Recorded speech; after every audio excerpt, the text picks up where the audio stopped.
Surprise, surprise. Now the car doesn't start anymore, even with the original key.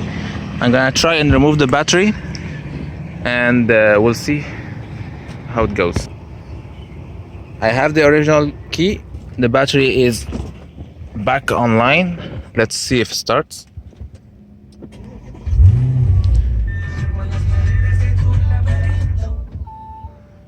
Yep, all good.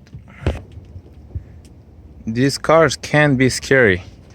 I'm telling you, imagine they let you down, and the only way to start it is actually pressing this button.